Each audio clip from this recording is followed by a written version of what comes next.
Innal hamdalillahi nahmaduhu wa nasta'inuhu wa nastaghfiruhu wa na'udzu billahi min syururi anfusina wa min sayyiati a'malina may yahdihillahu fala mudilla lahu wa may yudlil fala hadiya lahu. Asyhadu an la ilaha illallah wahdahu la syarika lahu wa asyhadu anna Muhammadan 'abduhu wa rasuluh. Allahumma shalli wa sallim wa barik ala sayyidina Muhammadin wa ala alihi wa sahbihi ajma'in. Amma ba'du. Hai teman-teman semua, bagaimana kabarnya hari ini? Semoga selalu dalam lindungan Allah Subhanahu wa Ta'ala. Amin, amin ya Rabbal Alamin.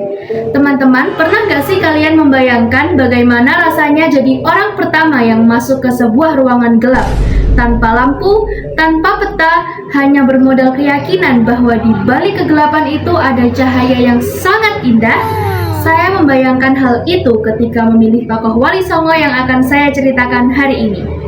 Bukan Sunan Kalijogo dengan wayangnya, bukan Sunan Bonang dengan sulingnya, tetapi saya memilih orang pertama.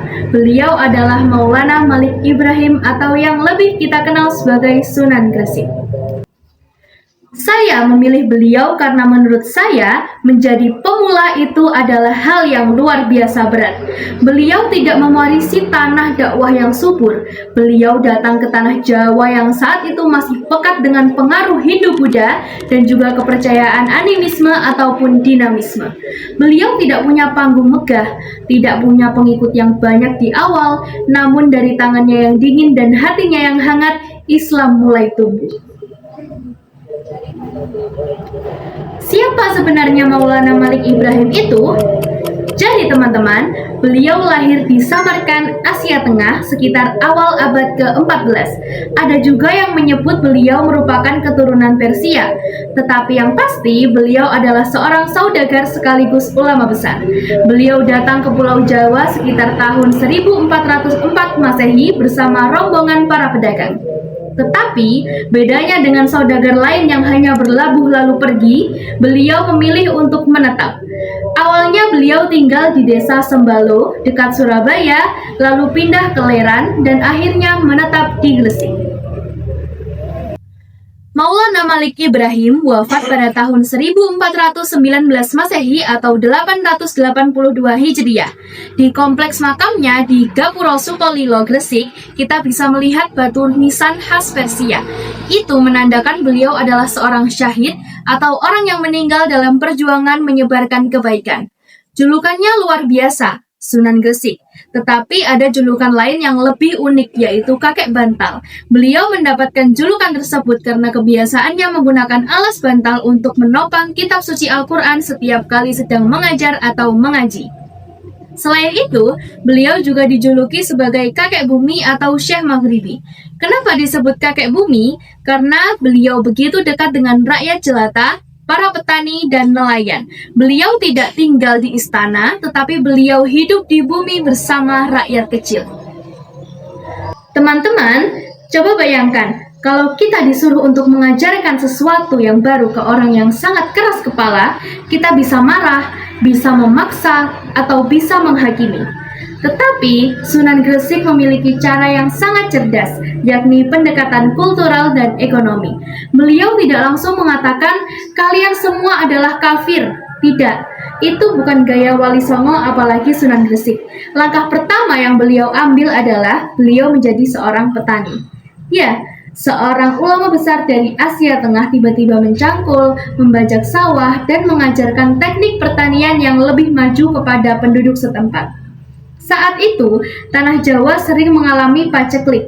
Beliau mengajarkan cara menanam dengan sistem irigasi sederhana, memilih bibit unggul, yang hasilnya panen pun jadi melimpah. Dari sini, rakyat mulai terbuka. Mereka bertanya, "Kiai, kok panen kami bagus?" Maka Sunan Gresik menjawab, "Karena saya bekerja dengan berkah dan berdoa kepada Allah yang Maha Kuasa." Dan yang kedua, beliau menjadi penyembuh. Beliau terkenal memiliki ilmu pengobatan. Beliau membantu orang yang sakit tanpa memandang agama. Ketika ada anak Hindu yang demam, beliau obati. Ketika ada wanita Buddha yang kesulitan untuk melahirkan, beliau tolong. Dari ketulusan itulah orang-orang mulai percaya bahwasanya bukan hanya ramuan yang menyembuhkan, tetapi juga doa-doa dari beliau. Yang ketiga, beliau tidak merusak budaya, beliau mengisinya dengan nilai-nilai tauhid. Beliau masih mengizinkan orang-orang untuk melakukan gotong royong, selamatan, dan juga tradisi-tradisi lokal lainnya, asalkan tidak menyembah berhala. Perlahan-lahan, beliau menggeser mantra-mantra Hindu dengan bacaan basmalah dan juga sholawat. Kemudian, beliau juga mendidik kader. Beliau tidak hanya bekerja sendiri, beliau mendidik para santri lalu mengutus mereka ke berbagai daerah. Beliau adalah guru dari Sunan Ampel yang kemudian menjadi mursyid bagi wali songo lainnya. Jadi, strateginya adalah tanamkan kebaikan lewat perut, sentuh hati lewat ketulusan, dan bangun peradaban lewat pendidikan. Nah, teman-teman, sekarang saya ingin mengajak kita semua untuk merenung.